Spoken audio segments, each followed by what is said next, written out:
कार्यक्रम की अगली कड़ी में मैं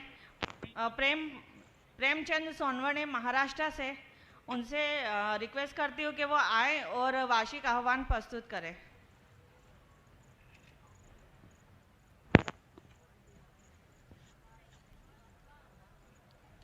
तैंतीसवें आदिवासी सांस्कृतिक एकता महासम्मेलन में पधारे सामाजिक, राजकीय, शैक्षणिक और सांस्कृतिक स्तर से आए हुए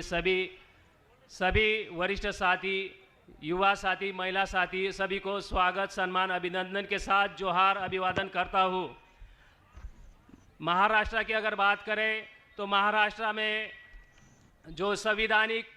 अधिकार जो हमारे ट्राइब्स को मिले हुए हैं उसका काफ़ी बड़े पैमाने पे हनन हो रहा है। जैसे कि हमें पेशा कानून जो है वो 2014 से महाराष्ट्र में लागू है, फिर भी महाराष्ट्र की बहुत सारी जो अनुसूचित क्षेत्र की जो ग्राम पंचायतें थी उसमें अभी नगर विकास के तहत उनका कानून लागू करके, जैसे पालघर में वार्ड 1 बंदर पहला आदिवासी ग्राम पंचायत का गांव, वहाँ से पेशा कानून हटा के उन्होंने ये नगर विकास खाते के तहत नगर परिषद बना दी। तो वहाँ पे वार्ड 1 बंदर के माध्यम से हमारे जो गौण खनिज खनन का उत्खनन, वहाँ का जो हमारा समाज का पलायन, ये काफ़ी सारी दिक्कत हो रही है। उसके साथ फॉरेस्ट एक्ट जो है, फॉरेस्ट एक्ट में भी बहुत सालों से हमारे जो वन पट्टा जो है वो प्रलंबित है, लेकिन अभी पिछले 2-3 महीने पहले हमारे अनुसूचित जनजाति आयोग के अंतर सिंह आर्य साहब जो हमारे एमपी से, वो जब आए हमारे धुलिया नंदुरबार जलगांव के दौरे पे, तो काफ़ी सारे शिरपुर नंदुरबार के ऐसे बेल्ट में जो बहुत सालों से पेंडिंग थे, ऐसे वन पट्टे भी प्रमाण पत्र वगैरह दिए गए हैं। उसके साथ हमारे पालघर थाना उस साइड की अगर बात करें तो उसमें दिल्ली मुंबई इंडस्ट्रियल कॉरिडोर जो जा रहा है उसके माध्यम से बहुत सारे हमारे आदिवासी भाई बहनों की ज़मीन छीनी जा रही है, उसमें विस्थापन हो रहा है, और जो विस्थापित हो रहे हैं उसका मुआवजा या हमारे जो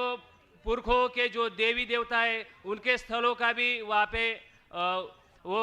दिल्ली मुंबई इंडस्ट्रियल कॉरिडोर के माध्यम से वो विस्थापन और हमारे पुरखों का भी अपमान करने का कार्यक्रम वहाँ पे चल रहा है। साथ में ये जो पिछले 25 साल पहले या 70 साल पहले जो ही प्रोजेक्ट हुए, जैसे बड़ा वाला डैम बन गया हो या बांध बांधा हो, वहाँ का जो विस्थापित समाज है, वो विस्थापित समाज को जो न्याय देने की बात है, उनका जो पुनर्वसन के जो एक्ट के तहत जो उनको मुआवजा मिले या उनका पूरा सेटलमेंट हो, वैसे बहुत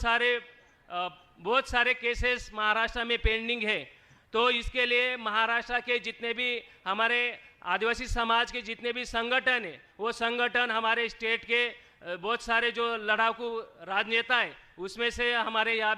उपस्थित है आदरणीय पद्माकर वल्वी जी और आदरणीय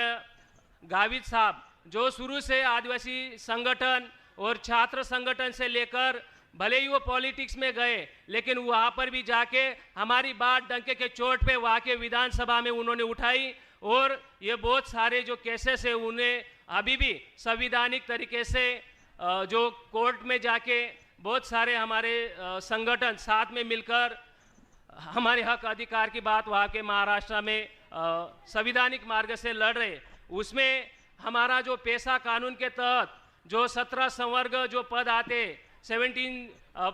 गवर्नमेंट के पद, वो पेशा कानून तो बोलता है कि ये स्थानीय आदिवासियों के पद भर्ती किए जाएंगे, लेकिन हमारे महाराष्ट्र में वो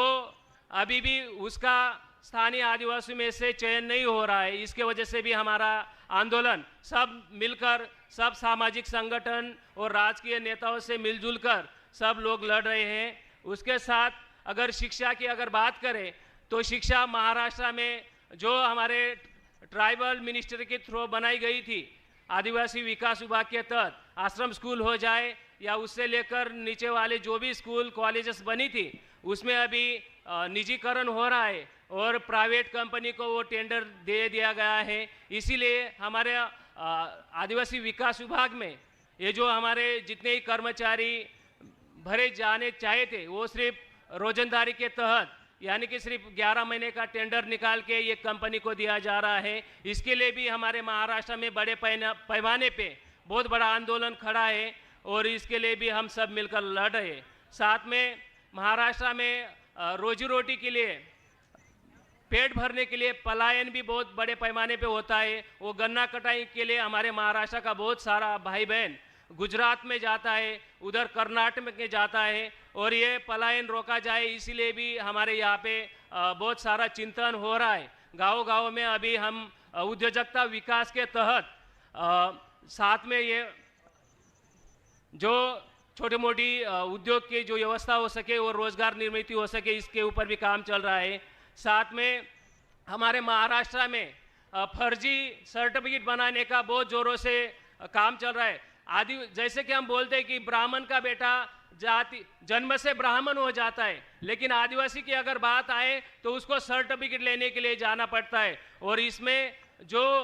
ऑफिसेस बनी है उस ऑफिस में बहुत सारे फर्जी सर्टिफिकेट बांटे जा रहे हैं। इस वजह से हमारे जो कानूनन अधिकार है, जैसे गवर्नमेंट सर्विसेज हो जाए या पॉलिटिक्स में जो रिजर्वेशन है, इसमें बहुत सारी ऐसी समस्या आई है। जैसे कि जलगांव में फर्जी सर्टिफिकेट पे हमारे एमएलए बन जाते, या नासिक डिस्ट्रिक्ट में सटाना जैसे विधानसभा में फर्जी सर्टिफिकेट पे एमएलए वाले चुनाव भी जीत जाते। ऐसे बहुत सारी बात हमारे महाराष्ट्र में चल रही। और लेकिन जब भी वो ध्यान में आता है तो हमारे सामाजिक संगठन और राजकीय सब लोगों से मिलजुल कर ये बहुत सारी केसेस हम कोर्ट में भी लड़ रहे। साथ में महाराष्ट्र में होने जा रहा है नर्मदा नदी जोड़ प्रकल्प, इसका भी पूरे ताकत के साथ डंके के चोट पे हमारे वहाँ के सभी सातपुड़ा के साथी इस प्रोजेक्ट का भी विरोध कर रहे। ये जो भी प्रोजेक्ट बन रहे हैं ये पूरा आदिवासियों को नेस्त नाबूद करके उनका जो जल जंगल जमीन का जो अधिकार है उस पे से उनको विस्थापित करने का ये सब चल रहा है। और साथ में सामाजिक संगठन आदिवासी एकता परिषद की अगर बात करें तो धुलिया नंदुरबार जलगांव थाना पूना पालघर और अहमदनगर बुल्ढाना औरंगाबाद वहाँ तक हमारे आदिवासी एकता परिषद की ग्राम समितियाँ बनी हैं और वहाँ के हमारे सभी महानुभाव साथी, युवा साथी, महिला साथी सभी सब मिलकर आदिवासी एकता परिषद की आइडियोलॉजी की बात करते हैं, ग्राम समितियाँ बनाते और इसमें हम आदिवासियत को कैसे बचाए रखे, हमारा जल जंगल जमीन की सुरक्षा कैसे कर सके, इसके साथ सभी में समन्वय कैसे प्रस्तापित कर सके। और ऐसे जो लड़ाकू है समाज में नेतृत्व करता, तो उनके साथ भी उनको भी ताकत देके हमारे समाज की बात डंके के चोट पे विधानसभा, राज्यसभा, लोकसभा में कैसे करें, इसके लिए भी हम ताकत वहाँ पे निर्माण कर रहे हैं। यही बात के साथ मैं अपनी वाणी को विराम दूंगा। धन्यवाद। जोहार। जय आदिवासी।